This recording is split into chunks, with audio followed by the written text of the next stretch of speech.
Jotaro Kyujo, the next descendant of the Joestar family, and REIMU, the shrine maiden of Hakurei Shrine. There are those that fight for gain, fight for obtaining a good purpose, or even fighting for what they believe in. Yet there are still those that fight against a greater evil just because in their heart, it's right. From lowly thugs to dangerous vampires, these two have soul cases that whether it be through magic or spirit, they will prevail against the root of evil. In this battle we will use them at their best. With over heaven versus fantasy nature, we will see which one of these combatants has the greater heart of gold. Today we see who will survive the arena of death. Ever since his youth, Jotaro Kyujo was a troublemaker at first. He was best described as a delinquent, causing trouble for others and using his ruthlessness to put others in their place, although it wasn't because he just wanted to hurt others for some sick pleasure, it was more so a tough sense of self-righteousness that he had, so while he was kinda raised to be good, he took his approach down a more violent path. At the age of 17, he was imprisoned for taking down a few gang members who were attacking him. He won the battle, but he knew that there was no way he stood a chance, so of course he came to the most rational conclusion when you suddenly obtain plot armor, possession. Well, he wasn't 100% wrong but far from the right answer. We went to prove this theory by using this ghostly being to swipe a gun from a police officer and shoot himself, and as he did this being caught the bullet as soon as it was fired, protecting Jotaro. Now this isn't some ghostly being or a demon, instead what it was the manifestation of Jotaro's sheer spirit, a spiritual entity that is generated from Jotaro's life force given physical form. These are called stands, and Jotaro's stand is called Star Platinum. Now how did he get this power? You see, over 200 years ago, the Joestar family had received two red herrings of misfortune. One was a stone mask created by a group of individuals known as the Pillar Men, who sought to achieve true immortality and become perfect beings, a mask rooted in pure evil that does things to the wearer that strips them of their humanity. The other wasn't an object, but a person. Dio Brando, a sick bastard like his father, sought to trick the Joestar family into giving him their fortune for himself, a plan that backfired in which he donned the mask, brought the family into ruin, was defeated by Jonathan, managing to kill Jonathan and stealing his body, and after a whole bunch of plot nonsense later, the Joestar family started a very rare lineage where anyone that bore the Joestar mark would be destined to become a stand user. And that's where we meet Jotaro, whose lineage was aggressively tied to Dio, who also had a stand in a stranglehold of the will of Jotaro's lineage, so he ventured off with his grandfather and other stand users to kill Dio and free his family from his evil grasp. Inheriting a stand grants the user an insane power boost. With the stand they gain superhuman strength, durability, speed, agility, and enhanced senses that allow them to fight beyond human limits. Now because stands are generated from the spirits of the user, they are normally completely invisible, with the only way of seeing them is by having a stand of your own or being spiritually attuned. Stands also possess special powers unique to them, and because Star Platinum holds really strong ties to Dio's stand, he possesses one of the more dangerous abilities, Time Stop. Now Star Platinum's version is far inferior to Dio's, as each time stop has a very short duration, only getting slightly longer per each use, yet Jotaro has used this power effectively in every instance he has triggered it. Whether it be avoiding attacks, maneuvering around others, or stopping time to deliver an extremely dangerous barrage of lightning-fast punches. Star Platinum has another ability he calls Star Finger, in which he stores energy inside its middle finger and index finger for a short period of time, then it suddenly releases it, sending a precise, heavy blow from 1 to 2 meters away. Unfortunately Star Platinum lacks in diversity, but he makes up for it in sheer skill and creative uses of some techniques to make up for that. Jotaro isn't a slacker here either, he stands by his stand and fights alongside it. We will throw out attacks too and is primarily the melee central body of it all. The stand will do all it can to protect its user too, so whatever attacks come for Jotaro will immediately be interrupted by Star Platinum, although there is a heavy cost to this, as if the stand were to suffer any severe damages, the user will sustain those damages as well and vice versa. Jotaro and Star Platinum have accomplished a lot together. Jotaro alone can kick full-grown adults through a garage door, beat up Forever, who is an orangutan, throw a barrage of punches that can knock people out cold, punch holes and craters into walls. Along with Star Platinum, he can shatter High Priestess teeth, which are stated to be as hard as diamond, engulf Justice's fog, which was large enough to swallow an entire town, beat down Yoshikage Kira on multiple occasions, One of those occasions Jotaro was in a near-death state and still manages to pummel him, and has faced and killed Dio Brando, and Jotaro was the only person in the world that has been able to inflict fear into Dio. He is also very durable too, being able to fight tons of other stand users and beat them all from literal cargo ships to mountain piercers, survived being blown up by sheer heart attack, a bomb that can atomize an enemy it comes in contact with, was repeatedly attacked by the world and was sent into a metal sign so hard that he knocked it off of the building and only fractured 3 bones. Survived half of his body being melted by bug-eaten, and has survived the brutal battle against Dio.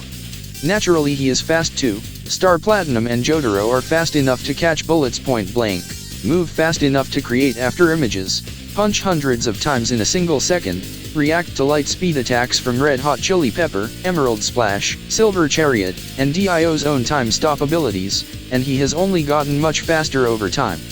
As impressive as this all is, this is nothing compared to his stand's awakening state. All stands have the ability to surpass their limits and ascend to a state that makes them even more powerful than before. For Star Platinum, it's the unofficial name, Star Platinum over Heaven.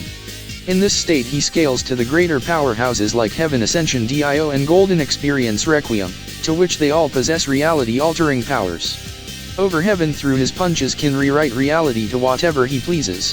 He can alter the state of whatever he touches to what he can imagine, erase anything from existence, possibly absorb or destroy souls, break the fabric of time-space, nullify powers, heal himself, resurrect the dead, and even possibly alter fate.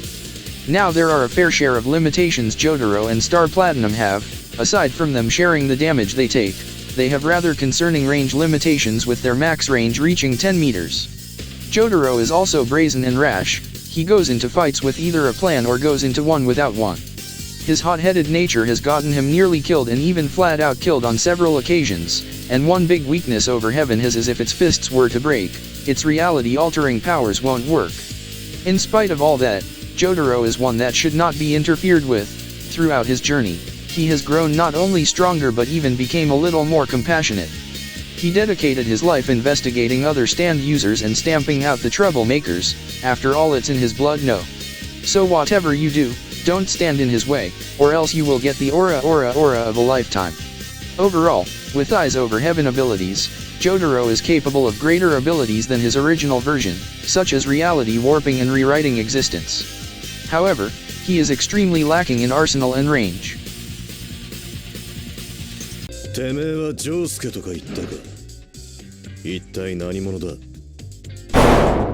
In this world, there exists the Great Hakure Barrier, a boundary that divides and separates the outside world, aka the real world, and Gensokyo, a place mainly for yokais, but it also holds many ghouls, eldritch entities, demons, vampires, forgotten gods, and many other dangerous entities.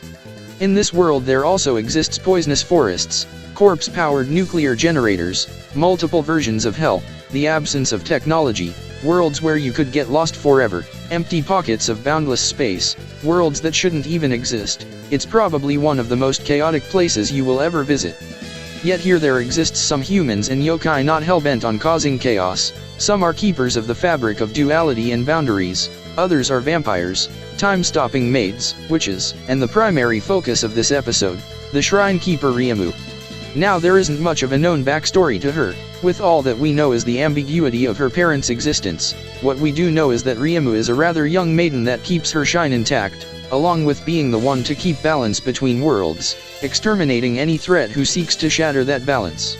REIMU appears to be akin to a Japanese priest that practices in the religion of Shintoism, a polytheistic belief that is exclusive to Japan. In Gensokyo, this is the dominant religion, and unlike most, the gods they worship manifest here, powered by the belief of their worshippers. This is important to know since REIMU's primary job is to keep the name of her god relevant and alive. Alas, she was granted a god that would be forgotten quickly. Not even she knows the name of this god, so she would have to find a solution to this issue, or else very few will visit her shrine and doom her along with her god. The Hakure god wanting to aid had Misumaruta Matsukuri, to make a Go Shintai out of divine materials so that it could express its blessings of yokai extermination. With this, REIMU was able to do exactly what was intended, in spite of her laziness. This tool takes the form of yin-yang orbs, a devastating weapon capable of destroying anything it touches regardless of its material, both body and soul, has homing properties, are indestructible, can act as shields, and even grant wishes by turning into a fairy.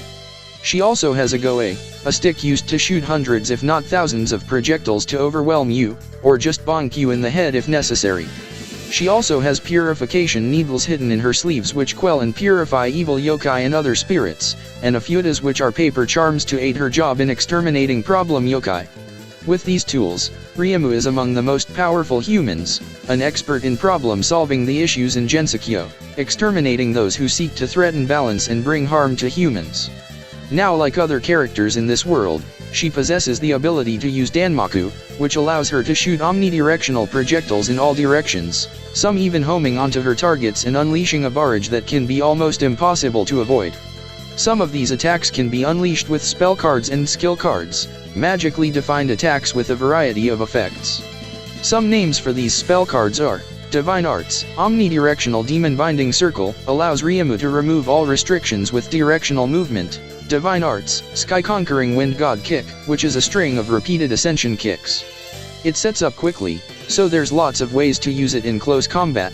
Divine Spirit, Fantasy Seal, which creates multiple giant, explosive, homing, orbs of pure divine energy that can completely clear an area of yokai. Untitled, Flying Mysterious Shrine Maiden, is a desperation spell card REIMU only uses when she's unconscious, which has REIMU fires omnidirectional Danmaku in a beautiful pattern that is incredibly devastating and lethal. Holy Relic, Yin Yang Demon God Orb, allows REIMU to create a giant Yin Yang orb made from spiritual energy, and Innate Dream, which lets REIMU float out of reality itself, an ability we will come back to later. With her skill cards also having unique names and properties like Instant Dimensional Rift, which lets REIMU instantly teleports and strikes her opponent at various angles, Permanent Border, which lets REIMU place a barrier below her feet.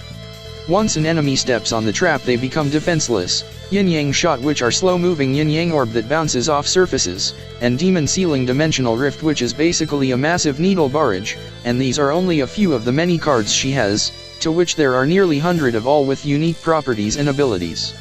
Even without these cards, she has the ability Float, states to manipulate spirits and aura, create loads of different barriers, seal yokai, gods, and other beings, summon literal gods and channel their power within her body, create gaps in reality and alter space-time, reactively adapt during battle, amplify her power and debuff others, manipulate the concept of states and beings, see into the future, manipulate probability and fate, and many more powers.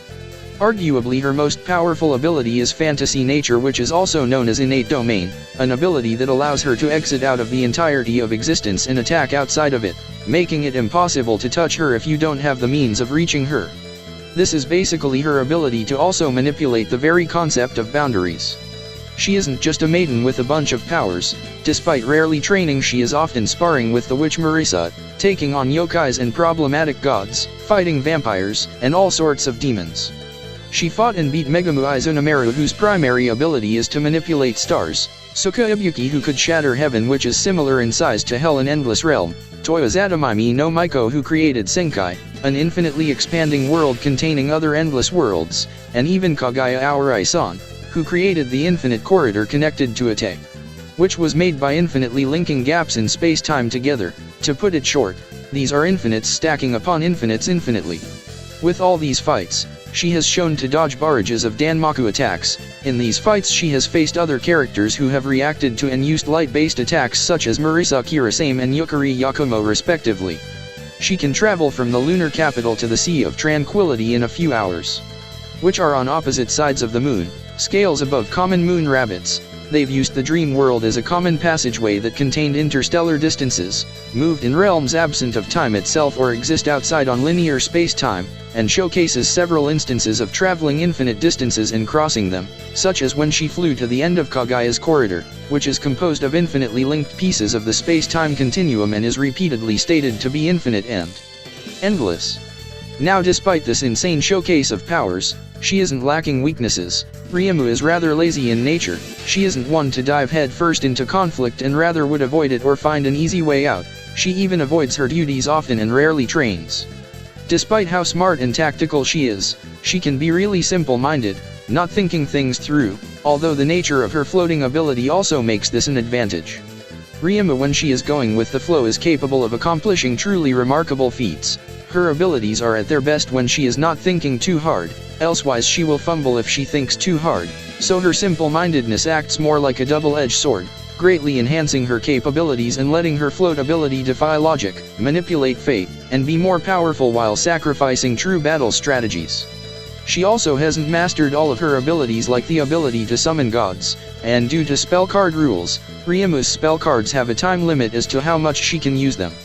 Yet there is a reason why she was chosen to be a maiden for her shine. She has her quirks, but with her record of solving a handful of problematic instances, exterminating hundreds of yokai, and is even commended for her skills by everyone, being considered to be one of the best, she has every reason to deserve her role.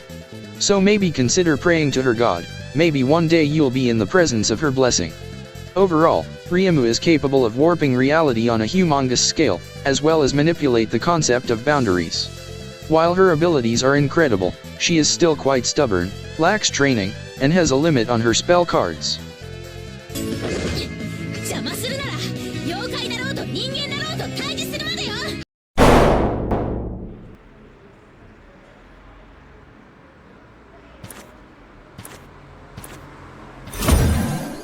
今だ。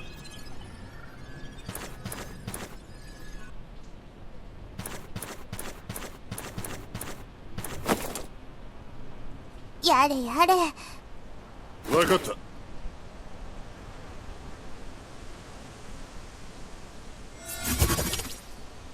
れで。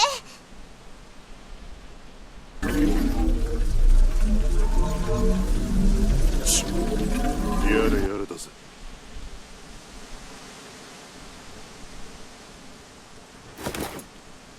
まだ暴れ足りねえって。おい！ほら、行け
！As much as it pains me to make this horrid pun, that fight really was bizarre. Now unfortunately this fight isn't exactly fairly balanced. Both without using their extremely crazy high ends, REIMU simply overpowers and outspeeds Jotaro in every aspect. Jotaro's only hope is to use his limited time stop under extremely niche circumstances, yet REIMU not only is already familiar with operating in realms that either have a different flow of space-time or even exist outside of space-time, but she can outright resist time manipulation to the point where she becomes immune to it. REIMU has fought Sakia as Aoi several times, and even though the first few times her time stop has worked, REIMU with her ability to reactively evolve throughout the course of a battle allowed to resist her time stop abilities to the point where it didn't even affect her. Sakia's time stop is also far superior to base Star Platinum's time stop, so REIMU would have almost trouble dealing with him.